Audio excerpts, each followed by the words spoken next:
TG5 news.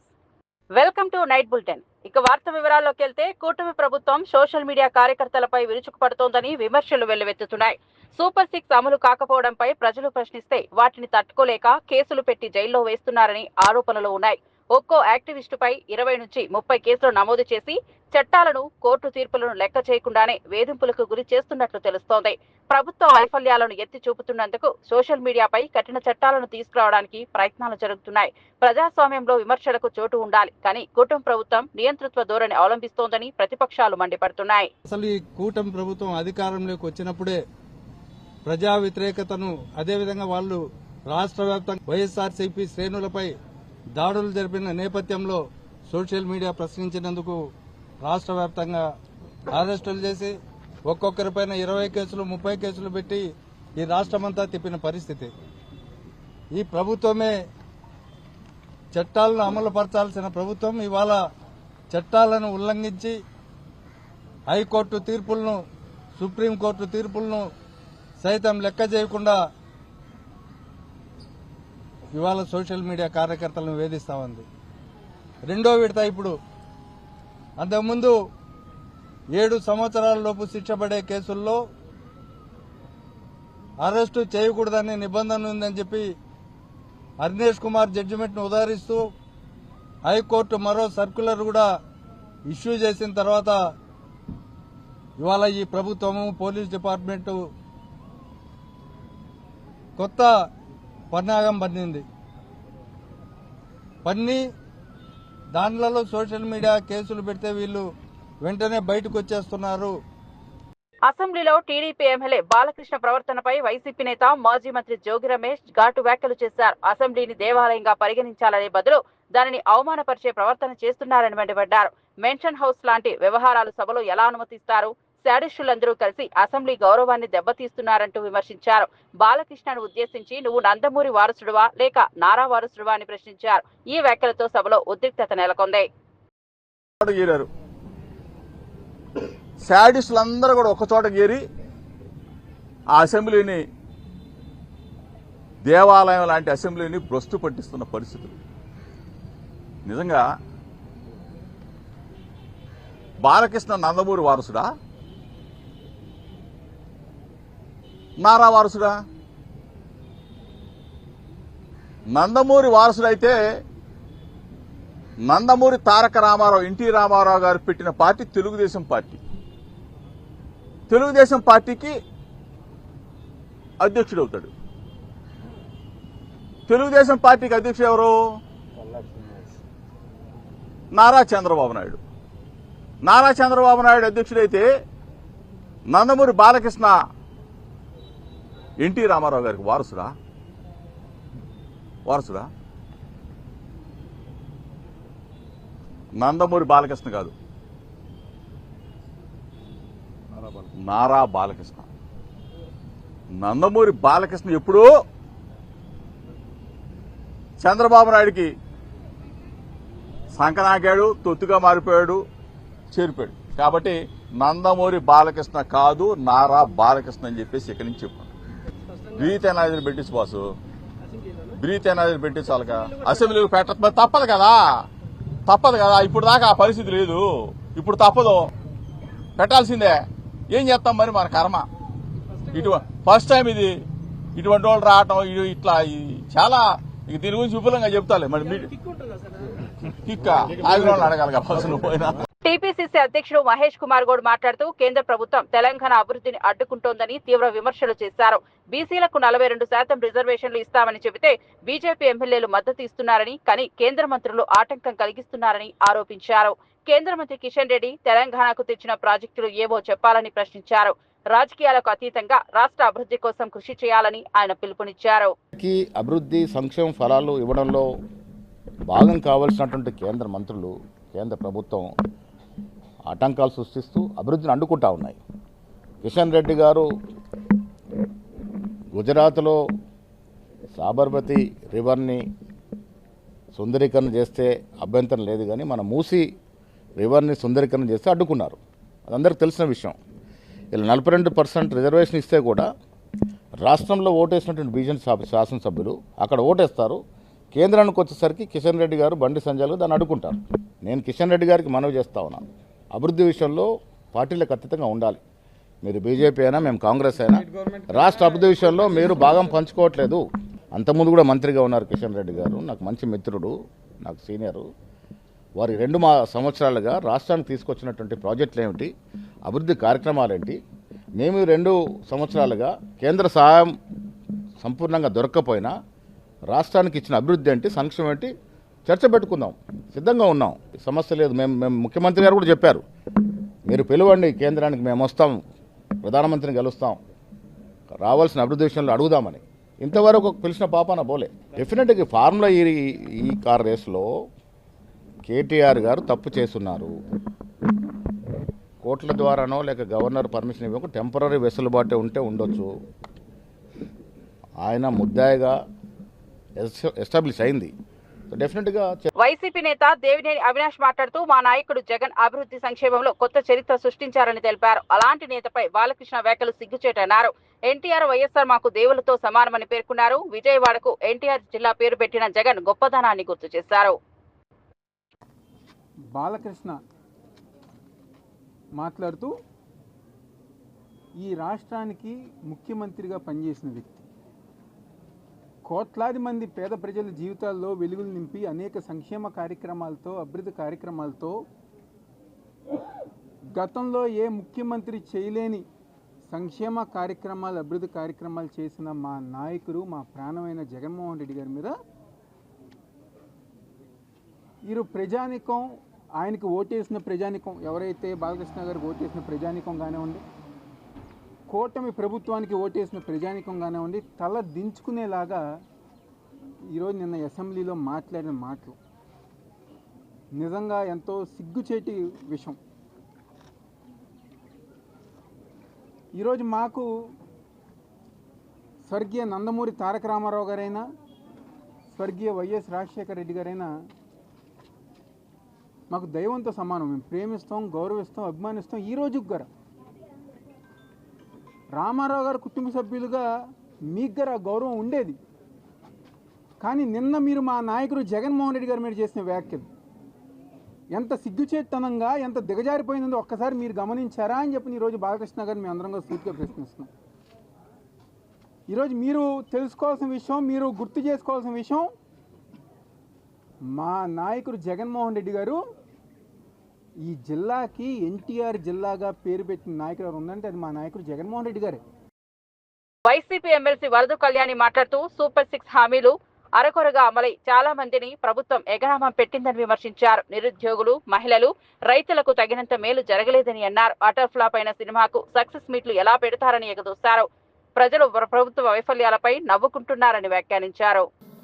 TDP Janasena manifesto అధ్యక్ష, ఇందులో మొదటి 6 హామీలు ఈ సూపర్ 6 హామీలు అధ్యక్ష. అలాగే తీసుకుంటే ఇది వీళ్ళు ఎన్నికల సమయంలో ఇచ్చిన యాడ్ అధ్యక్ష. ఇందులో సూపర్ 6ల గురించి స్పష్టంగా ఇచ్చారు అధ్యక్ష. అలాగే అధ్యక్ష వీళ్ళు ఎన్నికల టైంలో ఇచ్చిన బాండ్స్ అధ్యక్ష, ఈ బాండ్స్లో ఇంటింటికి వెళ్ళి ఈ బాండ్స్ ఇవ్వడం జరిగింది అధ్యక్ష. ఇందులో ఇచ్చిన హామీలు కూటమి ప్రభుత్వం కనుక అధికారంలోకి వస్తే జూన్ 24 నుంచి ఇవన్నీ కూడా అమలులోకి వస్తాయని స్పష్టంగా రాశారు అధ్యక్ష. ఒక్కొక్క ఇంటికి ఎంత వస్తుంది, ఏడాదికి ఎంత వస్తుంది, అలాగే 5 ఏళ్ళకి ఎంత వస్తుంది కూడా స్పష్టంగా ఈ బాండ్స్లో రాయడం జరిగింది అధ్యక్ష.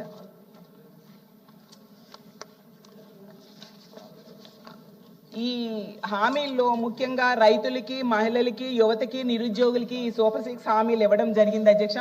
వీళ్ళందరూ కూడా నమ్మి ఓట్లు వేయడం వల్ల 164 సీట్లు వచ్చాయి అధ్యక్ష. ఇది ఎన్నికలకు ముందు జరిగింది అధ్యక్ష.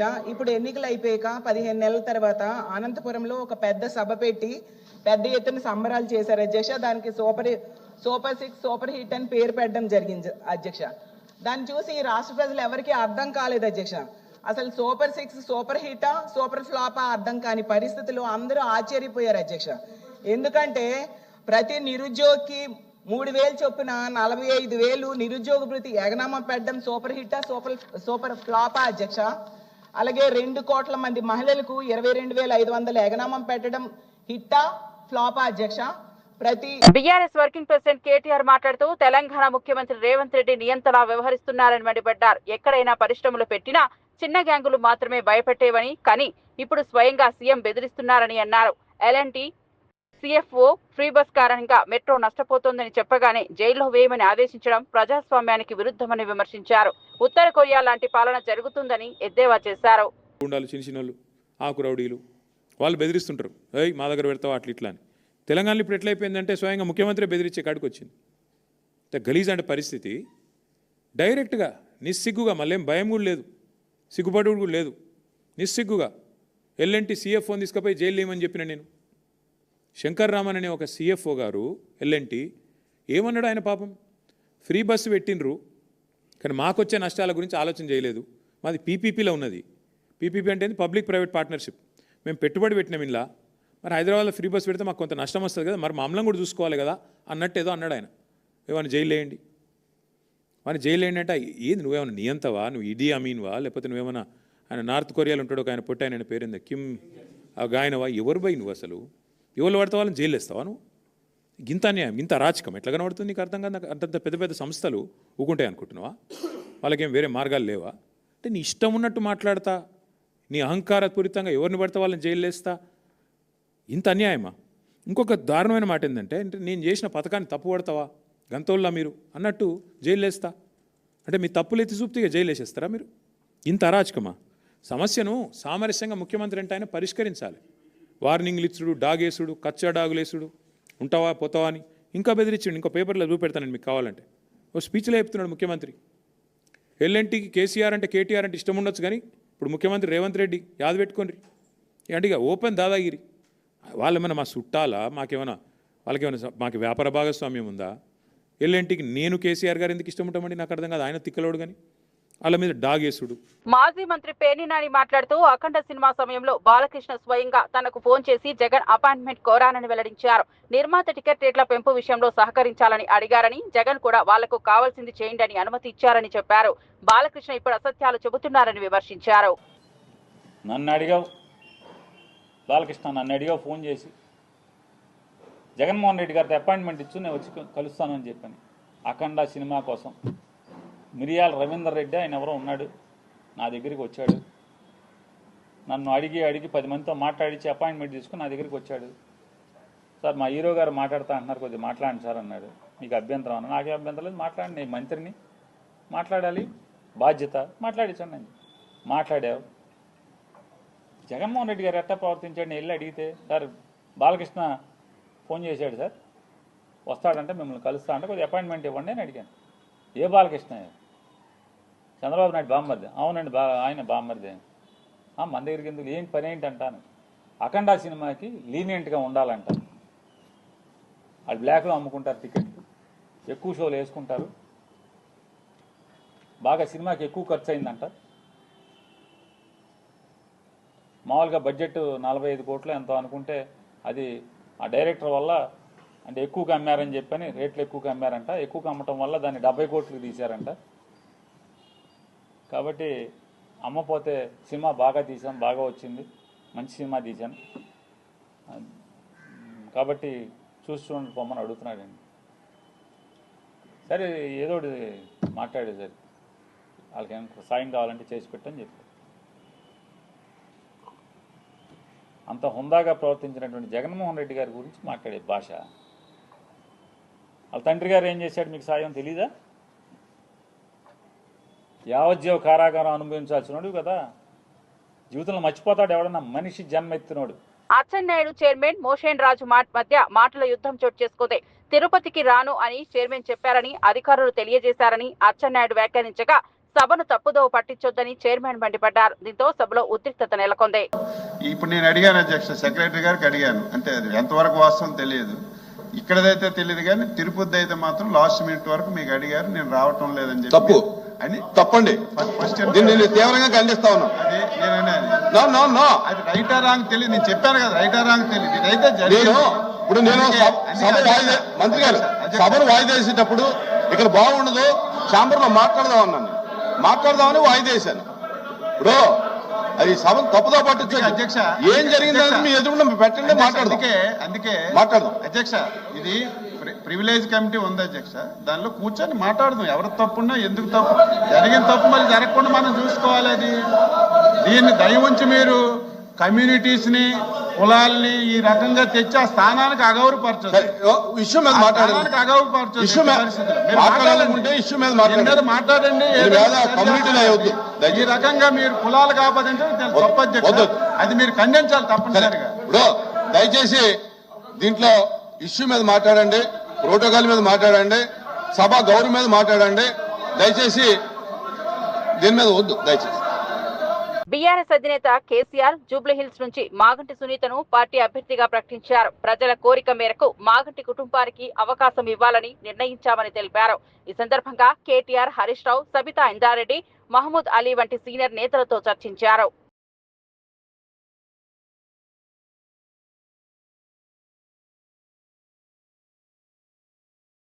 మునుగోడు ఎమ్మెల్యే రాజగోపాల్ రెడ్డి భూ నిర్వాసితులను కలిసి వారి సమస్యలు విన్నారు. భూమికి భూమి ఇవ్వాలని తమ నినాదమని బాధితులు తెలియజేశారు. భూ నిర్వాసితులకు న్యాయం కోసం తాను ప్రధానమంత్రి వరకు వెళ్లి కొట్లాడతానని హామీ ఇచ్చారు. ముఖ్యమంత్రితో సమావేశమై సమస్య పరిష్కారానికి కృషి చేస్తానని భరోసా ఇచ్చారు. 50 కిలోమీటర్లు తీసుకుంటారా, 60 కిలోమీటర్లు తీసుకుంటారా, 70 కిలోమీటర్లు తీసుకుంటారా, ఎంత తీసుకుంటారో ఈ యొక్క రాష్ట్రానికి అభివృద్ధి కావాలనుకున్నప్పుడు దానితో పాటు ఇక్కడ ఉన్నటువంటి రైతులు సరే ఈ రోజు అలైన్మెంట్ మన దానికి మన కులకెళ్ళి పోవచ్చు, మేము వచ్చిన దానికి ఒక దానికి పోవచ్చు, ఒక దానికి పోకపోవచ్చు. కానీ 3 కోట్లు ఉందనుకో దానికి 2 రెట్లు నుంచి 8. ఏ రాష్ట్ర ప్రభుత్వం కానీ ఏ రాజకీయ నాయకుడు కానీ వాళ్ళ ఇళ్లకి వెళ్ళేది ఇచ్చేది కాదు. దయచేసి ఈ యొక్క రాష్ట్ర ప్రభుత్వాన్ని గుర్తించుకొని ఈ విధంగా రాష్ట్ర ముఖ్యమంత్రి కానీ అదేవిధంగా ప్రియాంక గాంధీ గారు కానీ వీళ్ళందరూ కూడా ఈ యొక్క త్రిపురాల మీద ఆల్రెడీ మాట్లాడడం జరిగింది. ఏయూ విద్యార్థి మరణంపై ఆందోళన వ్యక్తం చేసిన మంత్రి నారా లోకేష్ విద్యార్థుల భద్రతపై ప్రభుత్వం పూర్తి బాధ్యత వహిస్తోందని తెలిపారు. కావాలని కొందరు యూనియన్లు తరగతులు అడ్డుకుంటున్నారని ఆరోపించారు. తప్పులు జరిగితే సరిదిద్దుకోవడానికి సిద్ధమని హామీ. అంబులెన్స్ హాస్పిటల్ తీసుకెళ్లినా ఆ పిల్లడు మనం కాపాడలేకపోయాం. కానీ దాని వెనకాల ఏదో ఉందని కావాలని కొన్ని స్టూడెంట్ యూనియన్స్ అక్కడ పాఠాలు జరగకుండా ఇబ్బంది పెడతాం. చాలా చాలా బాధాకరం అధ్యక్ష. ప్రభుత్వం వినేదానికి సిద్ధంగా ఉంది. తప్పు జరిగితే సరిదిద్దుకునేదానికి కూడా మేము సిద్ధంగా ఉన్నాం. కానీ ఎక్కడైతే ఎలాంటి తప్పు జరగలేదో అక్కడ రాజకీయాలు చేస్తాం కరెక్ట్ కాదని నేను బలంగా నమ్ముతున్నా అధ్యక్ష. అందుకే ఇప్పుడు విద్యార్థి సంఘాలు కానివ్వండి, వాళ్ళ నాయకులను కూడా కోరేది మొత్తం ఉన్నత విద్య కానివ్వండి, మనం అందరం కలిసికట్టుగా బలోపేతం చేయాలి, మెరుగుపరచుకోవాల్సిన అవసరం మనందరిపైన ఉంది. మీరు కూడా దీంట్లో భాగస్వాములే. కరికులం గురించి మాట్లాడదాం, ఇంప్రూవ్మెంట్స్ గురించి మాట్లాడదాం, కలిసికట్టుగా ముందరికి వెళ్దాం. పారదర్శకంగా అద్భుతమైన వైస్ ఛాన్సలర్స్ నియమిస్తున్నాం. ఎలాంటి పొలిటికల్ ఇంటర్ఫియరెన్స్ లేకుండా నియమిస్తున్నాం. ఎందుకు చేస్తున్నాం అంటే Andhra university among the top 100 యూనివర్సిటీగా తీర్చిదిద్దాలనే టార్గెట్ గౌరవ ముఖ్యమంత్రి నారా చంద్రబాబు నాయుడు గారు నాకు ఇచ్చారు అధ్యక్ష. ఇక్కడ ఏమవుతుందంటే కొంతమంది వాళ్ళ స్వార్థం కోసం కావాలని విశ్వవిద్యాలయాల్లో ఇలాంటి కార్యక్రమాలు చేస్తాం. చాలా చాలా బాధాకరం. ఈ హౌస్ నుంచి కూడా వాళ్ళని కోరుతున్నాను, రండి కూర్చోండి, మన సమస్యలు మనమే పరిష్కరించుకోవాలి తప్ప పెద్ద పోరాటాలు చేయాల్సిన అవసరం లేదు. గత ప్రభుత్వంలో కాదు, ఎక్కడ మేము ఆంక్షలు పెట్టట్లేదు, పోలీసులను పెట్టట్లేదు. అలా అని కావాలని మన వైస్ ఛాన్సలర్ గారిని ఇబ్బంది పెడతాం కానివ్వండి, వాళ్ళ విధులకి ఇబ్బంది కలిగిస్తాం కరెక్ట్ కాదని వాళ్ళందరినీ నేను తెలియజేస్తూ, రాజు గారు చెప్పినట్లు తప్పనిసరిగా ఒక యాక్షన్ ప్లాన్ తయారు చేస్తాం దానిపైన కూడా. ఎందుకంటే పెద్ద వ్యవస్థ ఉన్నప్పుడు పొరపాట్లు జరుగుతాయి. 10 నిర్ణయాల్లో 3 పొరపాట్లు జరుగుతాయి. సరిదిద్దుకునేదానికి వైస్ ఛాన్సలర్ గారి దగ్గర నుంచి గౌరవ మంత్రి వారి వరకు నేను అందరం క్లారిటీతో ఉన్నప్పుడు వాళ్ళు వచ్చి మాట్లాడాలి, సమస్య పరిష్కరించి ముందరకెళ్ళాలి. అంతేగాని ఇబ్బంది పెడతాం కరెక్ట్ కాదు. పిల్లలు చదువుకునే విశ్వవిద్యాలయాల్లో ఈ గొడవలు సృష్టిస్తే కరెక్ట్ కాదని మేము కూడా బలంగా నమ్ముతాం. వాళ్ళకి అప్పీల్ చేస్తున్నా. లేదు వాళ్ళు మారకపోతే మటుకు కఠినమైన యాక్షన్ మేమైతే తీసుకుంటాం అధ్యక్ష. వాళ్ళు కూర్చోవాలి, చర్చించాలి, మాట్లాడుకోవాలి. అంతేగాని ఆటంకాలకి ఇబ్బందులు కలిగిస్తాం మటు కరెక్ట్ కాదని వాళ్ళు కూడా నేను తెలియజేసుకుంటూ తప్పనిసరిగా ఎంక్వైరీ కమిటీ మేము ఫామ్ చేస్తాం. రిపోర్ట్ 100 రోజుల్లో వచ్చే విధంగా మేము కృషి చేసి రిపోర్ట్ వచ్చిన తర్వాత యాక్షన్ తీసుకుంటామని గౌరవ సభ్యులకు నేను తెలియజేస్తాను. ఉమ్మడి నల్గొండ జిల్లాలో కాంగ్రెస్ లో అంతర్గత విభేదాలు బహిర్గతమయ్యాయి. ఆలేరు ఎమ్మెల్యే బీర్ల ఐలయ్యపై అనే పార్టీ ఎమ్మెల్యే మందుల సామేల్ తీవ్ర వ్యాఖ్యలు చేశారు. లఫంగి రాజకీయాలు మానుకో అంటూ హెచ్చరించారు. మదర్ డైరీ ఎన్నికల్లో కొంతమంది నేతలు బీఆర్ఎస్ తో కలిసి పనిచేస్తున్నారని ఆరోపించారు. ప్రజల చేత ప్రజల కోసం ఎన్నుకోబడి 9.5 సంవత్సరాల నియంతృత్వ పాలన చేసిన ఆ పార్టీని చీల్చి చెండాడి రాజ్యాధికారానికి వచ్చిన పార్టీని, పేదల పక్షాన నిలబడ్డ పార్టీ, సంస్థలను కాపాడిన పార్టీ, సంస్థలను నిలబెట్టిన పార్టీ. అటువంటి సంస్థను మీరు ఇలా దానదత్తం ఎవడో ప్రతిపక్ష పార్టీకి దానదత్తం చేసే క్రమంలో మీరు చేస్తున్న లాలుస్తనం బంద్ కావాలని హెచ్చరిస్తా ఉన్నాను నేను. అదేవిధంగా చైర్మన్లకు మళ్ళీ ఒకసారి విజ్ఞప్తి చేస్తా ఉన్నాను. మీరు కాంగ్రెస్ పార్టీ అభ్యర్థులు ఎవరుతున్నారో మీకు తెలుసు, వరుస సంఖ్య కూడా తెలుసు. దాని ప్రకారం కాంగ్రెస్ పార్టీ అభ్యర్థులకు ఓటేసి నిండా గెలిపిస్తే తప్పకుండా మీ అందరూ నేను ముఖ్యమంత్రి దగ్గర తీసుకుపోయి మీకు సన్మానం చేపించే బాధ్యత కూడా నేను చెప్తున్నాను. ఎట్టి పరిస్థితుల్లో కూడా డిసిసి అధ్యక్షుడు, చైర్మన్ వీరు చేస్తున్న లభక పనులకు మీరు తావు ఇవ్వద్దని మనం చేస్తున్నాను. కాంగ్రెస్ పార్టీ అనేది ఒక పవిత్రమైన పార్టీ, 140 సంవత్సరాల చరిత్ర కలిగిన పార్టీ. ఈ పార్టీని ఇవాళ మీరు ఈయన్నే బొందపెడదానికి ప్రయత్నం చేస్తున్నారా? నా నియోజకవర్గానికి పొత్తు పెట్టుకునే దమ్మడిచ్చిన అవకాశం వచ్చింది నీకు. ఇది రేపు ఇంకోటి పరిణామాలు ఏమైనా జరిగితే అడుగుపెట్టి నేను కూడా హెచ్చరిస్తా ఉన్నా. ఇక్కడే కాదు, కాంగ్రెస్ పార్టీ కార్యకర్తలు మీకు బుద్ధి చెప్పే సమయం కూడా వస్తుంది. కాంగ్రెస్ పార్టీలో ఉండి, కాంగ్రెస్ డిసి అధ్యక్షులు ఉండి, కాంగ్రెస్ తరఫున చైర్మన్ అయి, కాంగ్రెస్ తరఫున విప్పోయి మీరొక్క నియోజకవర్గానికి మొత్తం 3 పదవులు మీకున్నాయి. దాన్ని కాంగ్రెస్ పార్టీ నిలబెట్టాలి తప్ప కూలగొట్టే ప్రయత్నం చేయొద్దని కూడా నేను విజ్ఞప్తి చేస్తా ఉన్నాను. ఎందుకంటే ఈ విషయం నేను ఈరోజే గౌరవ ముఖ్యమంత్రి గారికి, పిసిసి అధ్యక్షులకు అందరు కూడా నేను విన్నవిస్తాను. ఎందుకంటే ఇది ఏ సమాజం కూడా క్షమించరానిది. నీకు ఏం తక్కువైందని ఇలా బీఆర్ఎస్తో మీరు పొత్తు పెట్టుకో. ఏ లూటిబాబు లెక్కల కోసం బీఆర్ఎస్తో పొత్తు పెట్టుకున్నారు మీరు. అందుకోసమనే రాష్ట్ర కాంగ్రెస్ పార్టీకి విజ్ఞప్తి చేస్తా ఉన్నా. కొల్లాపూర్ నియోజకవర్గంలోని చిన్నంబావి మండలంలో అధికారులు రోడ్డు పక్కల దుకాణాలను కూల్చివేశారు. వ్యాపారులు ఎలాంటి నోటీసులు ఇవ్వకుండానే ఇళ్లను కూల్చారని ఆవేదన వ్యక్తం చేశారు. పలువురి కుటుంబాలు ఉపాధి కోల్పోయినట్లు తెలిపారు.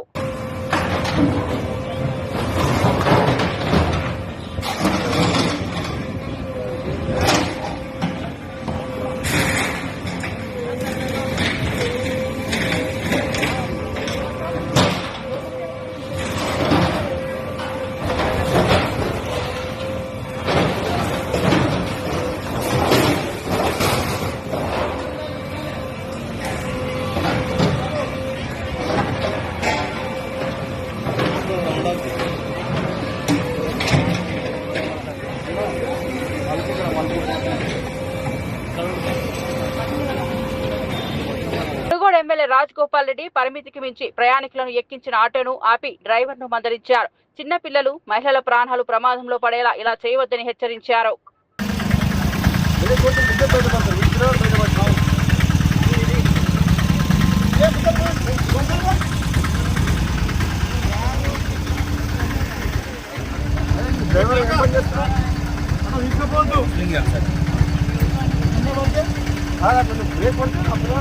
పోయి రోడ్డు మీద పడతాడు.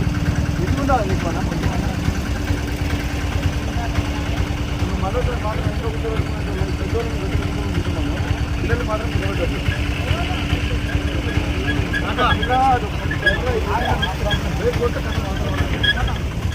అర్థమే కదా, పోవడం కాదు. ఇవి బులెటిన్ అప్డేట్స్. మరో బులెటిన్ లో మళ్ళీ కలుద్దాం.